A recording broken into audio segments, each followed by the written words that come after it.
A man at the absolute peak of his success, the brilliant CEO of a billion-dollar tech firm, makes a choice that will echo through the halls of power and shatter the lives of everyone he knows.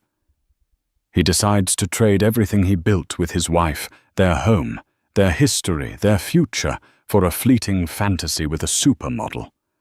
He hands his pregnant wife divorce papers, believing he holds all the cards.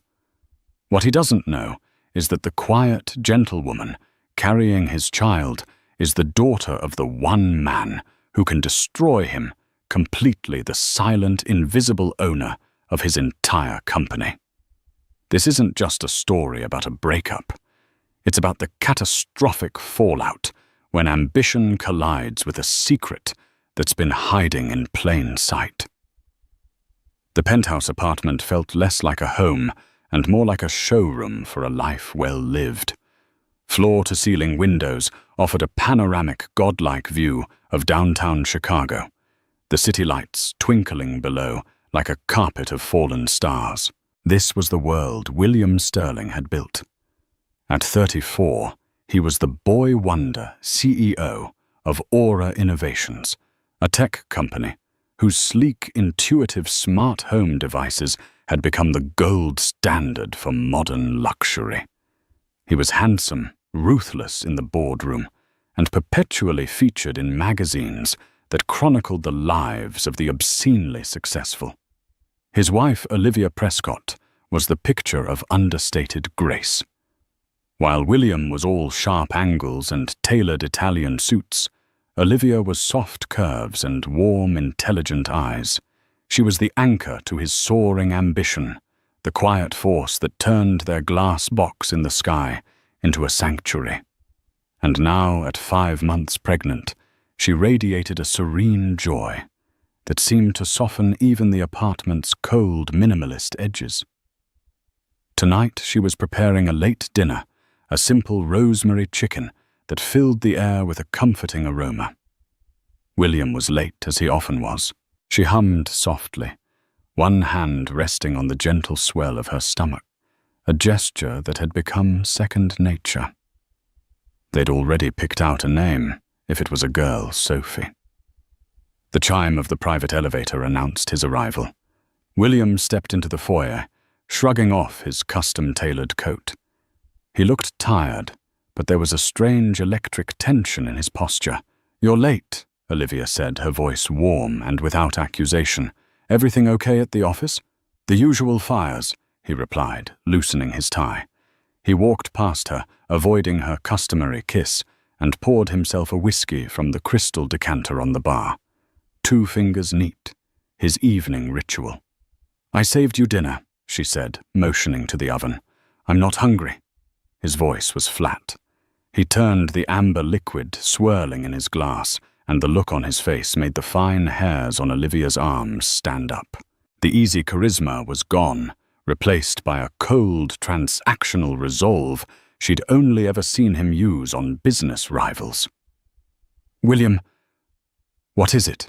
she asked, her heart starting a low, anxious drumbeat. He took a slow sip of his whiskey, his eyes dark and unreadable. He placed the glass down with a decisive click and walked over to the black marble kitchen island. From his briefcase, he pulled out a slim manila folder and slid it across the polished surface. It stopped just inches from her hand. "I think we should talk, Olivia." She looked from his stony face to the folder. Her hand trembled slightly as she reached for it. Inside was a thick stack of papers filled with dense legal jargon. But she didn't need to read it. The words at the top of the first page leaped out at her sharp and cruel as broken glass petition for dissolution of marriage. The scent of rosemary chicken suddenly felt cloying, suffocating. The entire beautiful, perfect world she had so carefully nurtured tilted violently on its axis. What is this?" she whispered, her voice barely audible. The baby gave a small, insistent kick as if sensing its mother's distress. "It's a divorce settlement," William said, his tone devoid of any emotion. "I've been more than generous. There's a non-disclosure agreement, of course.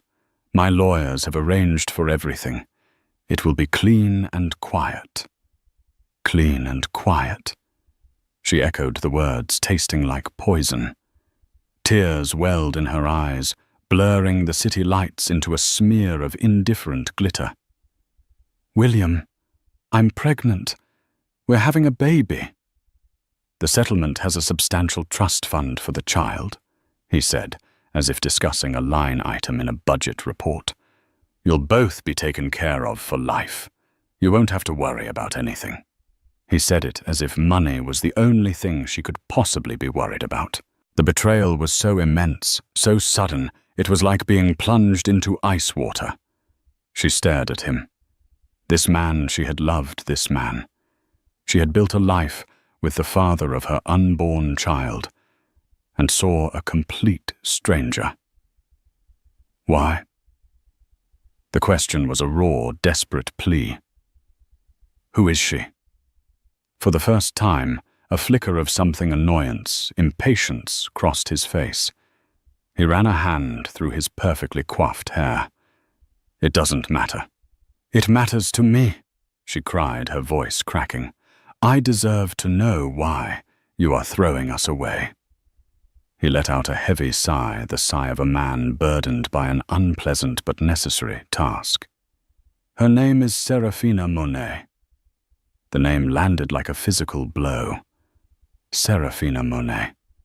The impossibly beautiful supermodel who was the new face of Aura's global marketing campaign. Olivia had seen the billboards all over the city.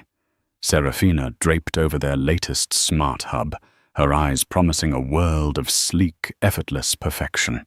Olivia had even met her once at a company gala. She remembered Serafina's cool, dismissive glance, a look that had assessed and dismissed Olivia in a single predatory heartbeat. "You're leaving your pregnant wife for a billboard." The absurdity, the sheer cliché of it all was staggering. "Don't be dramatic, Olivia." He snapped, his voice turning sharp. "This is what's best. Serafina understands my world, my ambition. We're more aligned." Aligned. He spoke of love and marriage as if they were corporate synergies. The man she married, the one who'd whispered promises to her under the Tuscan sun on their honeymoon, was gone.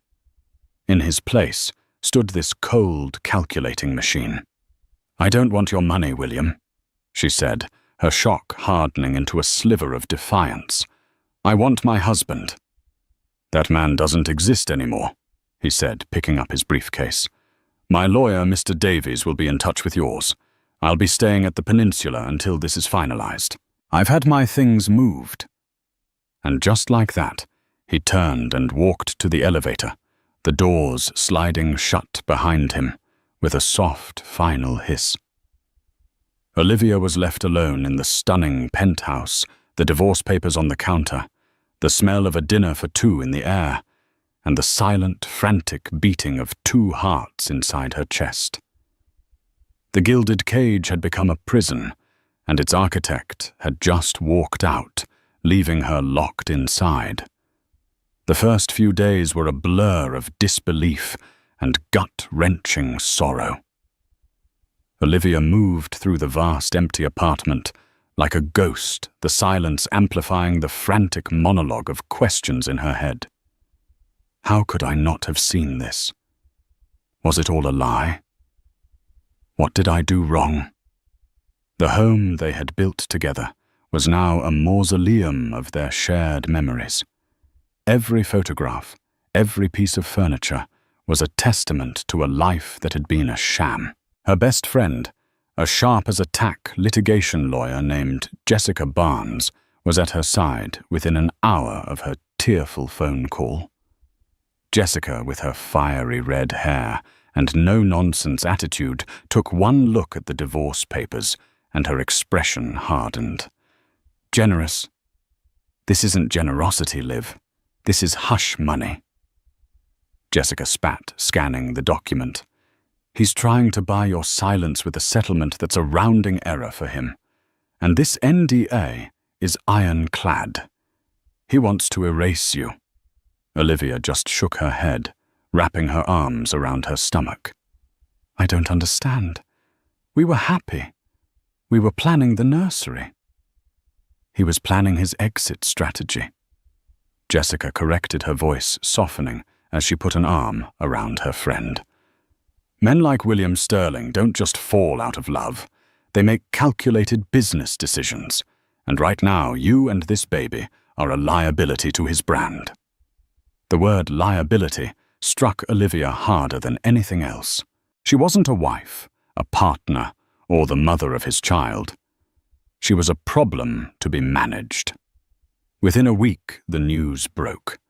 It wasn't a quiet announcement, but a carefully orchestrated media blitz. Page 6 TMZ and every gossip blog imaginable ran the same story, complete with high-resolution paparazzi photos of William and Serafina Monet leaving a Michelin star restaurant in New York. They were a stunning couple. He the powerful tech mogul, she the ethereal beauty. The narrative was clear. William Sterling had upgraded. The articles barely mentioned Olivia. When they did, she was referred to as his estranged wife, a footnote in the story of his glamorous new chapter. There was no mention of the pregnancy. William's PR team had done their job flawlessly. The humiliation was a physical weight. People she knew, friends of the couple, suddenly stopped returning her calls. Their social circle, she quickly realized, had never been hers. It was William's. She was just a temporary accessory. William's lawyer, a piranha named Gregory Davies, began a campaign of relentless pressure. He called daily, his tone oozing with condescending pity. "Mrs. Sterling," he'd begin. "My client is prepared to be very reasonable, but his patience is not infinite. We would all like to see this resolved amicably, for the sake of the child." The veiled threat was always there. Sign the papers, take the money, and disappear, or things would get ugly. They would drag her name through the mud, paint her as an unstable gold digger trying to trap a wealthy man. Jessica was her rock. "Don't you dare sign anything," she commanded. "We're going to fight this, not for his money, but for your dignity." But fighting felt impossible. Olivia felt fragile, exposed. The stress was taking a toll.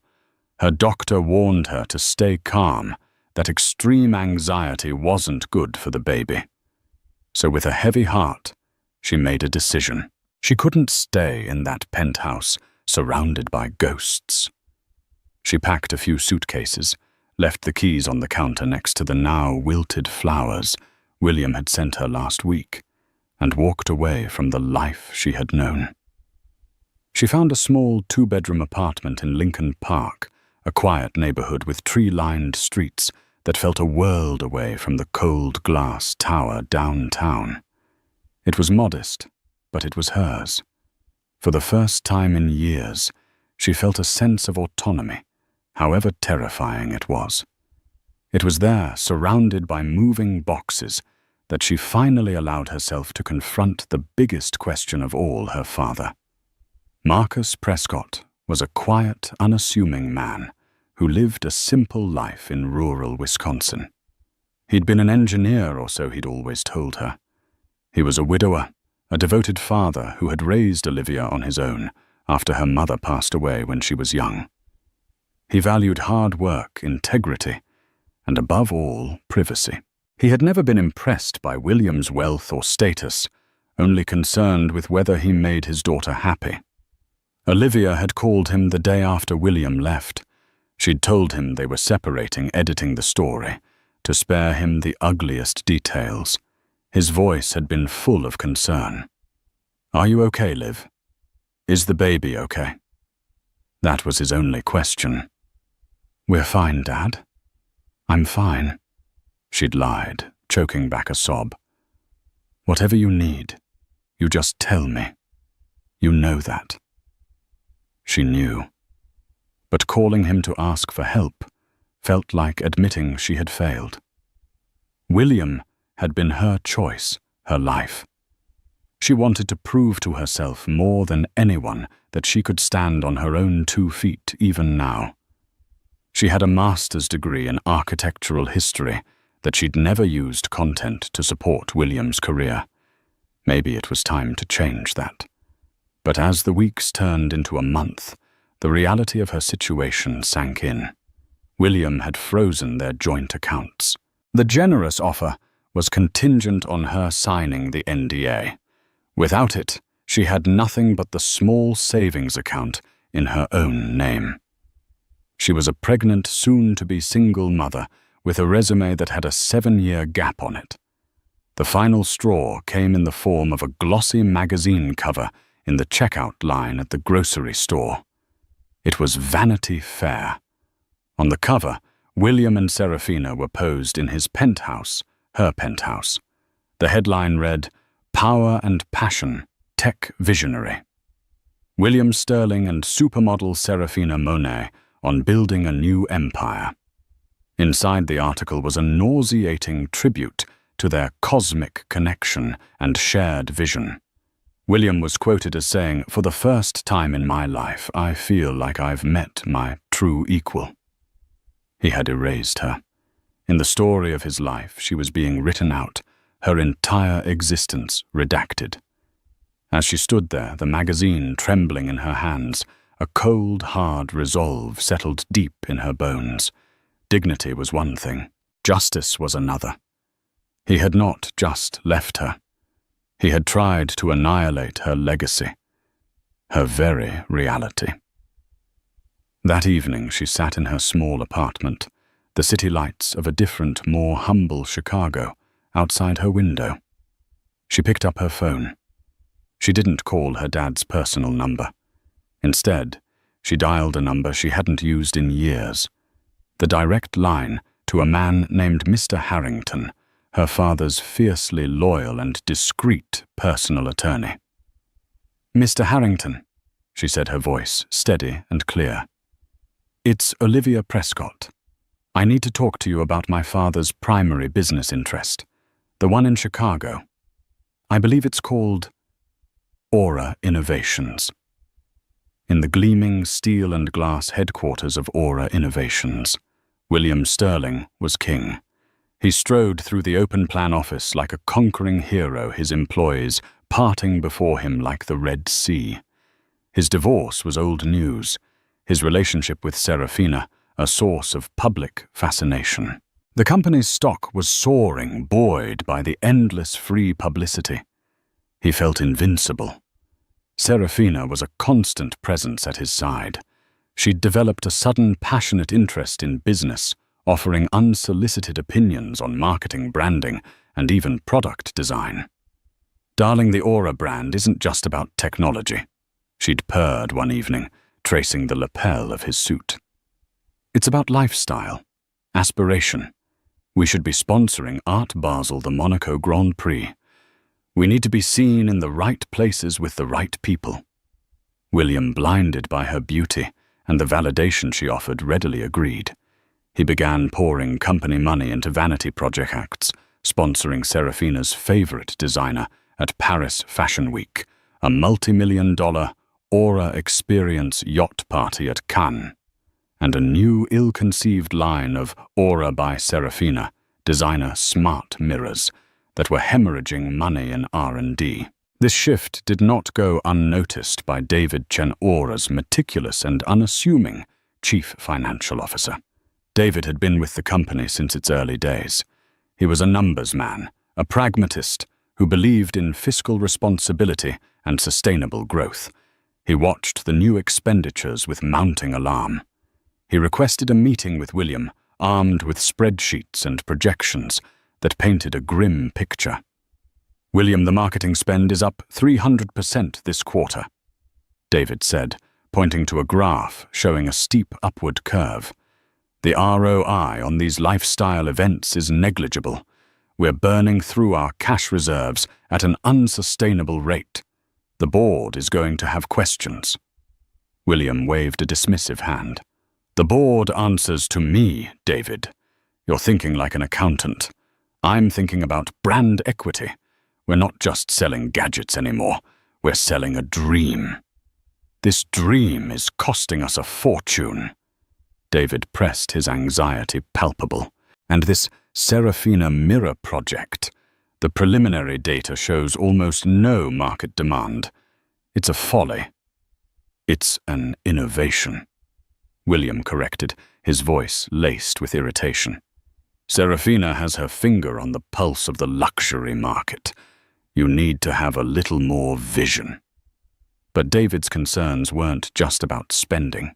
He was the one who had to communicate with their majority shareholder, a notoriously private investment firm known only as MP Holdings.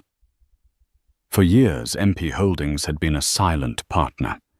They owned 60% of the company, a controlling interest, but had never once interfered with Williams' management. Their instructions, delivered through a small, prestigious law firm in Milwaukee, had always been the same: run the company as if it were your own. We trust your judgment. Lately, however, the inquiries from the law firm representing MP Holdings had become more frequent and pointed. They were requesting detailed breakdowns of expenditures, minutes from executive meetings, and projections for the next 2 fiscal years. The tone was no longer passive, it was forensic. "I'm getting daily emails from Harrington's office," David told William, looking troubled.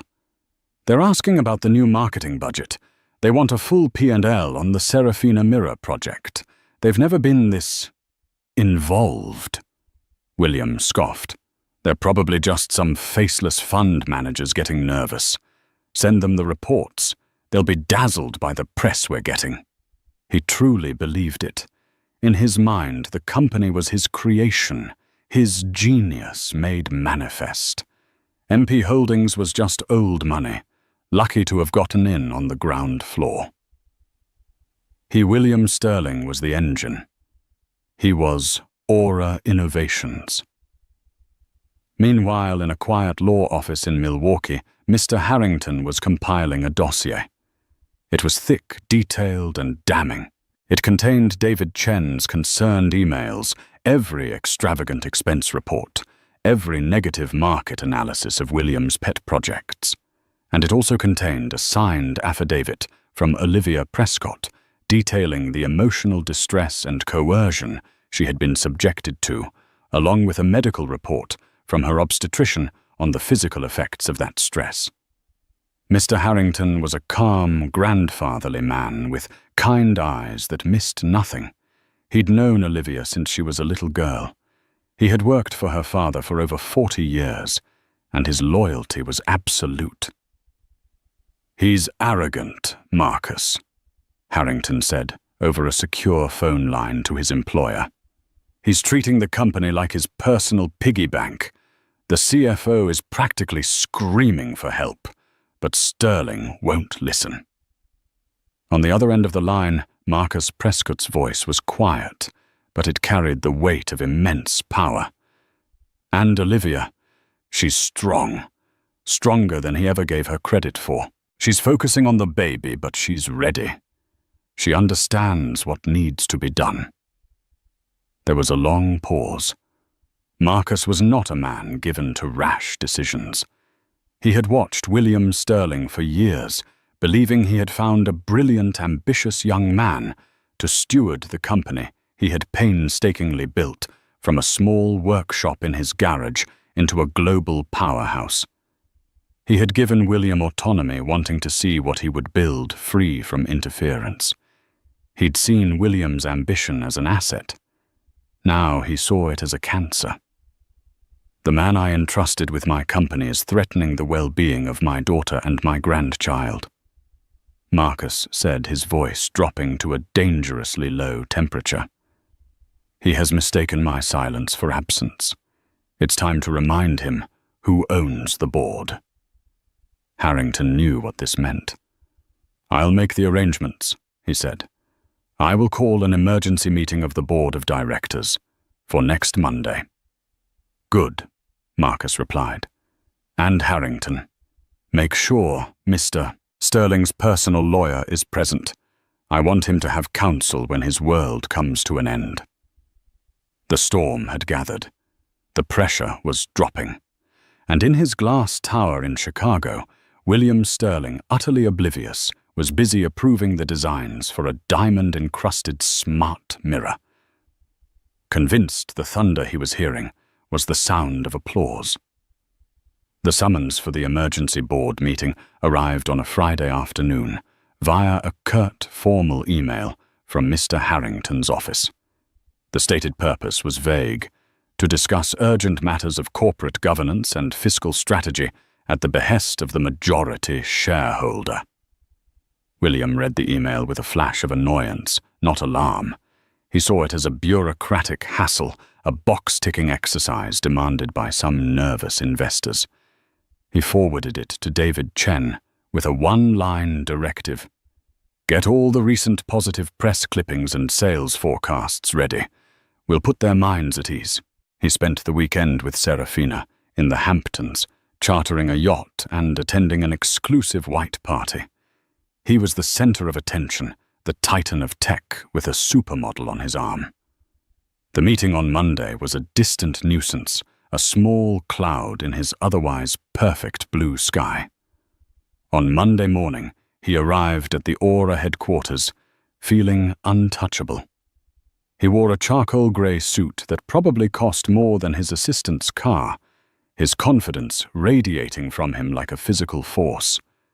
He'd asked his lawyer, Gregory Davies, to join him more as a power play than a necessity, a signal to the board that he was not to be trifled with. "Just a formality, Greg," William said, as they rode the elevator up to the 50th floor boardroom. "We'll show them a few hockey stick growth charts, flash a few magazine covers, and we'll be out of there in an hour." Davies nodded, his expression smug. "They'd be fools to challenge you. You are the company." They entered the boardroom. It was a cathedral of corporate power with a long mahogany table and a wall of glass overlooking the city. The other 4 board members were already seated. They were older, seasoned executives who had always been deferential to William. Today, however, they looked tense. They offered tight, unsmiling nods as William took his seat at the head of the table. David Chen sat further down, looking pale and avoiding William's gaze. There was one empty chair. The seat directly to the right of William's, reserved for the representative of the majority shareholder. It had remained empty for every board meeting William had ever chaired. "All right, let's get this started." William began, his tone brisk and impatient. "I understand MP Holdings has some concerns. David has prepared a presentation that should address any—" He was cut off by the sound of the boardroom door opening. A man stepped in, followed by Mr. Harrington. The man was in his late 60s with a quiet demeanor and silvering hair. He wore a simple, well-made, but unremarkable grey suit. He looked more like a retired college professor than a corporate raider. William didn't recognize him. "I apologize for my tardiness," the man said, his voice calm and measured. He walked over to the empty chair and sat down. Mr. Harrington took a seat behind him. William stared at him, irritated by the interruption. "And you are?" he asked, his tone dripping with condescension. The man looked directly at William, his gaze level and piercing. The kindness in his eyes that Olivia knew so well was gone, replaced by something ancient and unyielding like granite. "My name is Marcus Prescott," he said simply. "I own MP Holdings." The name hit the room like a sonic boom. William's condescending smile froze on his face. Prescott. It couldn't be. He looked at the man's face. Really looked at it for the first time, and saw the faint, unmistakable echo of Olivia in the line of his jaw, the shape of his eyes. A cold dread, slick and oily, began to crawl up his spine. David Chen looked like he was going to be physically ill. The other board members shifted uncomfortably, their faces a mixture of shock and dawning comprehension. Gregory Davies, the shark-like lawyer, was speechless, his mouth slightly agape. "Olivia's father," William stammered the words, feeling like ash in his mouth. "That is my secondary role here today," Marcus said, his voice dropping an octave. "My primary role is that of the man who owns 60% of this company, the man who personally approved the seed funding that took you from a garage tinkerer to a CEO, the man whose trust you have used, abused, and betrayed." Marcus gestured to Mr. Harrington, who began distributing thick, spiral-bound folders to everyone at the table, including a stunned William and his lawyer. "Inside that folder," Marcus continued, his voice as cold and sharp as ice, "you will find a detailed accounting of your tenure as CEO for the past 6 months. You will find the exorbitant expenditures on what can only be described as vanity projects. You will find the internal projections from your own CFO, Mr. Chen, projections you willfully ignored, warning of the catastrophic cash burn. You will find market research demonstrating that the Serafina mirror is a product with no viable consumer base, a multi-million-dollar folly designed to stroke your own ego and that of your mistress." Every word was a hammer blow. William fumbled through the pages, seeing his own extravagant decisions laid bare in the unforgiving language of finance. He saw David Chen's ignored warnings, the damning charts, the abysmal focus group reports. This is just aggressive growth strategy." William sputtered, his usual glib confidence deserting him. "Brand building. Do not insult my intelligence." Marcus snapped, his voice cracking like a whip. "You have treated this company's assets as your personal slush fund. You have jeopardized the financial health of this enterprise and the livelihoods of its 1,200 employees. That is a breach of your fiduciary duty. That is grounds for dismissal." He paused, letting the weight of his words settle in the suffocatingly silent room. "But that is only the business side of things. Then there is the personal." Marcus's gaze bored into William, and for the first time in his life, William Sterling felt true abject fear. "You married my daughter. You stood before me and promised to love and protect her, and you discarded her in the middle of her pregnancy with the callousness one might show to an outdated piece of software. You subjected her to emotional cruelty and public humiliation, believing that your money and your power made you untouchable." He leaned forward slightly. "You were wrong. Your power was never your own.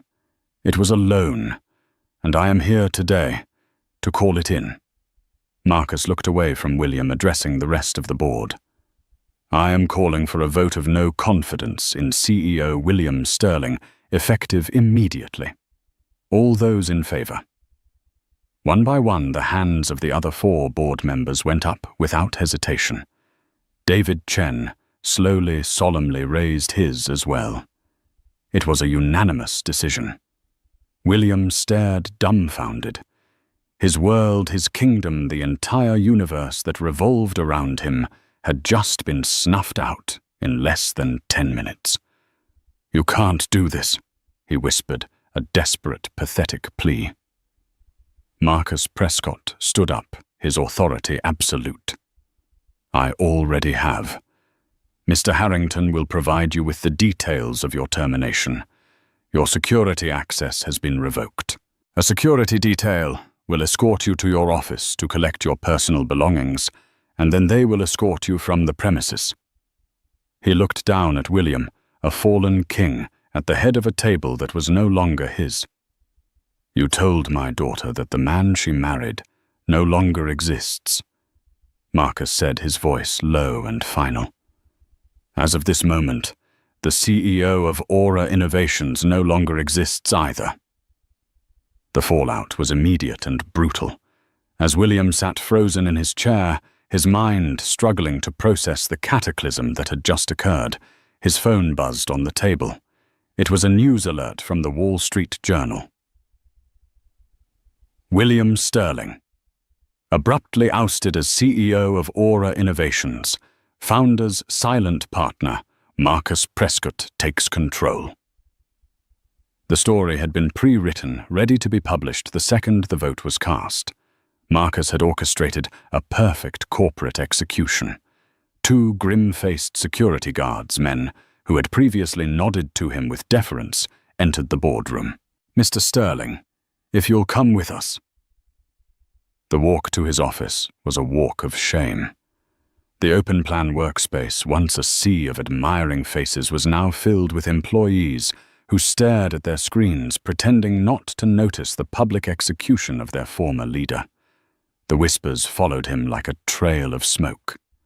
In his glass-walled corner office, one of the guards handed him a cardboard box. "Personal effects only, sir." He numbly packed his desk, a framed photo of him and Olivia from their wedding, a photo he'd forgotten was even there, a stupid paperweight from a tech conference, his favorite pen.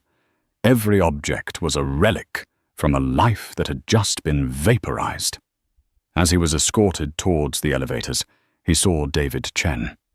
The CFO wouldn't meet his eye. "David," William said, his voice raspy. "I warned you, William," David said quietly, his face full of regret. "I told you this was coming. You wouldn't listen." The final humiliation was having his security badge deactivated before his very eyes. The guard swiped it. The light flashed red, and a part of his identity was stripped away. He was led out of the building, not through the grand main entrance, but through a sterile service exit into a back alley. The cold Chicago wind hit him a stark contrast to the climate-controlled air of his former empire. He stood there for a moment, clutching his small box of belongings, a captain unceremoniously thrown off his own ship. His first instinct was to call Serafina. He needed her. He needed her to tell him this was all a mistake, that his power wasn't gone. He fumbled for his phone and dialed her number. She answered on the second ring, her voice bright and breathless. "William, darling, I was just about to call you. You will not believe who I'm having lunch with. It's the casting director for the new James Bond film, Sarah," he said, his voice cracking. "Something's happened." "Oh." The brightness in her voice dimmed slightly. "Is it about the mirror launch? Did you get the diamond prototype approved?" "No, I've been fired." The words felt foreign, impossible. There was a dead silence on the other end of the line. For a full 10 seconds, the only sound was the distant city traffic. "Fired," she finally said, her voice completely changed. It was flat cold, stripped of all its practiced warmth. "What do you mean, fired?" "Olivia's father. He owns the company. He owns everything. He just fired me." Another pause. He could hear the clinking of cutlery in the background, the murmur of a restaurant. He could almost picture her weighing her options, calculating her next move with the same ruthless efficiency he had once admired. "Listen, William," she said, her voice now distant and clipped. "I'm in the middle of something very important right now. My agent is calling. I have to go." "Sarah, wait." The line went dead. He stood there, phone in hand, staring at the brick wall of the alley. She hadn't even said she was sorry. There was no sympathy, no support. The cosmic connection had been severed the moment his net worth plummeted. He had been a stepping stone, and she had just stepped off him onto the next one. He called his lawyer, Gregory Davies. "What the hell do we do, Greg? Can they do this?" Davies' voice was strained, the usual arrogant bluster gone. His ownership is legitimate, William. I've had my team looking into MP Holdings for the past hour. It's an ironclad private trust. He's the sole beneficiary. There's nothing we can do. He has absolute control. The lawyer cleared his throat. William, regarding my retainer, given the change in your financial circumstances, we'll need to discuss a new payment structure going forward. Even his legal shark was jumping ship. Desperate and utterly alone, William took a cab to the Peninsula Hotel, the luxurious suite he now called home. As he walked through the opulent lobby, the concierge gave him a look of strained pity. "Mr. Sterling, a message for you," he said, handing him a crisp hotel envelope. Inside was a letter from the hotel management, politely informing him that the corporate account used to pay for his suite had been suspended effective immediately. They would require a personal credit card to cover any further nights. His corporate cards, he soon discovered, had all been cancelled. He tried his personal American Express black card. Declined. A sick realization dawned on him. His entire liquid worth was tied up in company stock and bonuses assets that Marcus Prescott could and likely would freeze or claw back due to his breach of fiduciary duty. The unraveling was swift and total. Within a few hours, he had gone from a titan of industry to a man with a box of office supplies, a cancelled credit card, and a dead phone line, to a lover who had already forgotten his name. He was a ghost haunting the lobbies of a life he no longer owned. He had traded his wife, his child, and his integrity for a world of glittering surfaces, and he had just discovered that underneath there was nothing at all. While William's world imploded, Olivia's was quietly, carefully being rebuilt. The day after the board meeting, her father called her. There was no triumphant, "I told you so," in his voice, only gentle concern. "It's done, Liv," he said simply. "He's gone." Olivia felt a complex wave of emotions, relief, certainly, but also a strange, hollow sadness for the man he used to be, for the love she thought they had. "Thank you, Dad," she whispered. "You don't need to thank me for protecting my family," he said. "Now the real work begins. The company is in disarray. It needs stable leadership to reassure the employees and the market." "Are you going to run it?" she asked. "No," he said firmly. "I'm an engineer, not a CEO. I build things, I don't run them. Besides, this company's future isn't my legacy to define anymore. It's yours." Olivia was stunned. "Mine, Dad. I don't know the first thing about running a tech company." "You have a master's in architectural history," he reminded her. "You understand structure design and how people live and interact with the spaces around them. That's exactly what Aura Innovations does. It designs the architecture of the modern home. You have the vision William lost sight of. He got obsessed with celebrity and luxury. You understand the home part of smart home." He continued, his voice full of a pride she had not heard in a long time.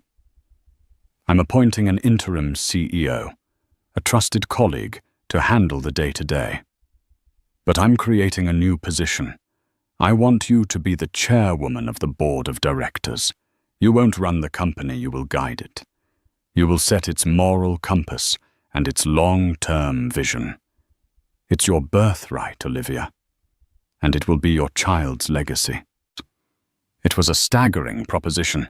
For years she had willingly taken a back seat, believing her role was to support William's dream.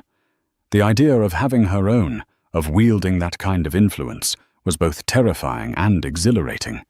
But as she placed a hand on her now prominently rounded belly, she felt a surge of purpose. She wasn't just Olivia Prescott anymore. She was Sophie's mother. She had to build a world she wanted her daughter to grow up in. "Okay, Dad. she said, her voice filled with a newfound strength. "I'll do it." Her first act as chairwoman was to call an all-hands meeting at the company. Standing before the 1,200 employees, her pregnancy a quiet symbol of the future, she was a stark contrast to William's slick corporate persona. She spoke not of synergy or disruption, but of values. Aura Innovations was founded on a simple idea to make people's lives better and more connected. She said, her voice clear and steady. Somewhere along the way, we started chasing glamour instead of purpose. We started selling a lifestyle instead of solving problems. That ends today. Our focus is returning to our core mission, creating beautiful, intuitive technology that strengthens the family and the home. She announced her first major decision, the Aura by Serafina Mirror project, was officially cancelled. The R&D budget would be reallocated to 2 new initiatives. First, a new division focused on accessibility tech, designing products for the elderly and people with disabilities. Second, a charitable foundation funded by 10% of the company's annual profits, dedicated to providing safe housing for families in need. A wave of applause, genuine and heartfelt, swept through the auditorium. The employees who had been nervous and uncertain about the company's future saw in Olivia not just a new leader, but a return to the company's soul. She received a standing ovation. David Chen watched from the wings, a look of profound respect on his face. He had a leader he could believe in again. Over the next few months, Olivia blossomed in her new role. She was a natural. She listened more than she talked.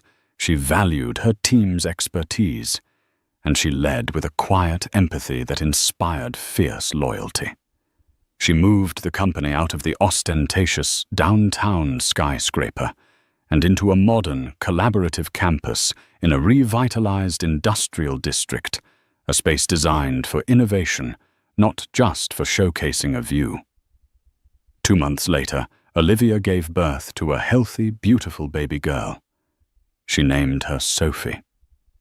As she held her daughter in her arms, she looked around the warm, sunlit room in her Lincoln Park home, a home she had bought with her own salary, and felt a sense of peace she hadn't known was possible. She was not a wife who had been discarded. She was a mother, a leader, and the architect of her own life. She was building a different kind of empire, one founded not on ego and greed, but on integrity and purpose. A year and a half later, the new campus of Aura Innovations was bathed in the crisp light of a perfect Chicago autumn. The sprawling industrial chic complex, converted from a series of old brick warehouses, was a testament to Olivia's vision. Gone was the cold, imposing skyscraper that served as a monument to a single man's ego. This place was designed for people. Green roofs, collaborative open-air courtyards, and a subsidized daycare hummed with a quiet, productive energy. William had built a vertical kingdom to be admired from afar. Olivia had cultivated a horizontal community to be lived in. She was walking through the main R&D lab, a space that buzzed with creativity. A recent feature in Wired magazine had dubbed her the conscience of Silicon Prairie, a title that made her blush, but also filled her with a sense of deep pride. She wasn't a coder or an engineer, but she had an intuitive grasp of human-centered design. She stopped at a workstation where a young engineer, Maria, was testing their newest flagship product. "How is the Guardian prototype coming along?" Olivia asked, her voice warm. The Guardian was her passion project, an elegant, non-intrusive home monitoring system designed for seniors living alone. It used ambient sensors and machine learning to detect anomalies in daily routines, a prolonged period of inactivity, and could alert family members or emergency services. It was the antithesis of the diamond-encrusted smart mirror. The fall detection algorithm is at 99.8% accuracy." Maria said, her face alight with excitement. "And we got a letter yesterday from one of our beta testers, an 82-year-old man in Ohio. His daughter lives 3 states away. He said for the first time in 5 years, she stopped calling him 3 times a day, just to make sure he's okay. He said he feels like he has his independence back, and she has her peace of mind." Olivia's eyes welled up slightly. This was the ROI she cared about. This was the metric of success that mattered. That's wonderful, Maria. Keep up the incredible work." This professional fulfillment was mirrored by a personal joy that was deeper and more profound than anything she had ever known. Her life now revolved around a different, much smaller son, her daughter Sophie. That Saturday, her Lincoln Park brownstone was filled with the sweet smell of banana pancakes and the sound of tiny feet pattering on hardwood floors. Sophie, now a curious and determined toddler, with her mother's smile and her grandfather's calm, observant eyes, was the undisputed ruler of the household. Marcus was visiting for the weekend, as he did most weekends. He was on the floor, his suit and tie persona completely gone, replaced by a soft sweater and an expression of pure adoration as he helped Sophie stack a wobbly tower of wooden blocks. "Higher! Grandpa, higher!" Sophie squealed with delight as the tower finally tumbled the blocks, scattering across the colorful rug. Olivia knelt down, placing a plate with a small, syrupy pancake on the coffee table. "Breakfast is served, my little architect." Marcus watched her, a gentle smile on his face. "You know," he said quietly, "when I started the company in my garage all those years ago, I dreamt it would one day build amazing things. But I never imagined the best thing it would ever build is this."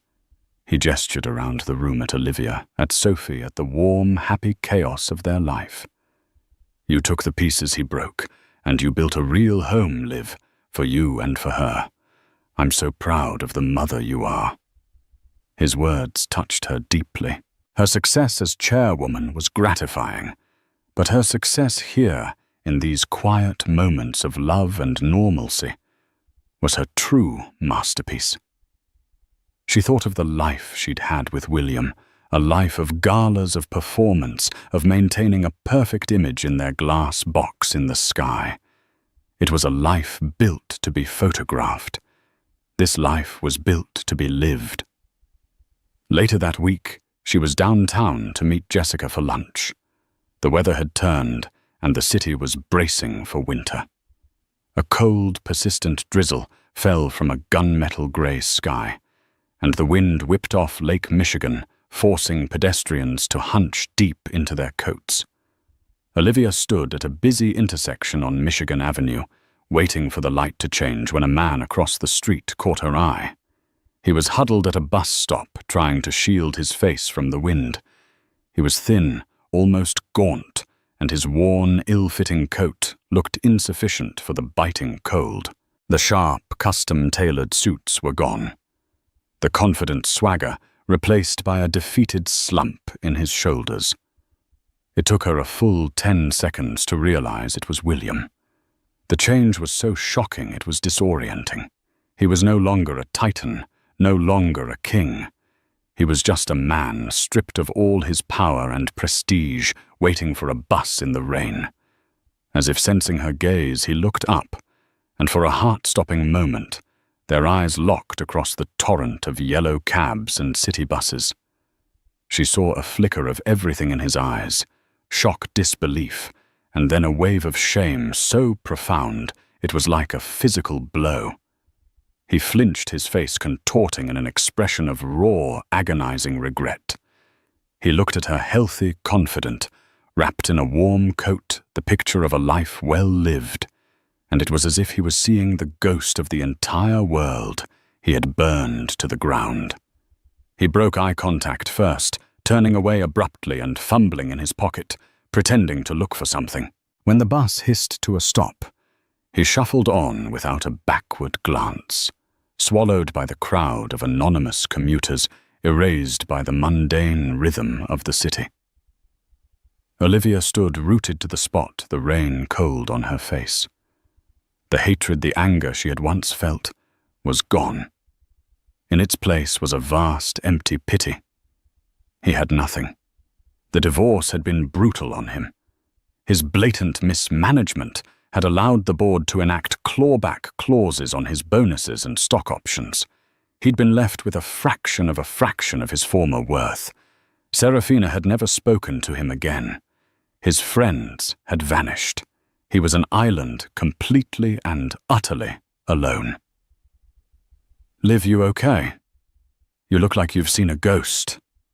Jessica had come up behind her, putting a hand on her arm. Olivia took a slow breath, the cold air filling her lungs. "Something like that," she murmured. Seeing him wasn't a shock of pain, but a quiet moment of finality. He was a postscript to a chapter she had finished reading long ago. He had chased a supernova, a blindingly brilliant existence that was always destined to collapse into a black hole. She had chosen to cultivate a garden, tending to it with patience and purpose, and now it was flourishing beyond her wildest dreams. Her phone buzzed in her pocket. It was a picture message from Sophie's daycare. It was a blurry photo of her daughter, face lit up with a triumphant grin, having just taken her first few wobbly, independent steps.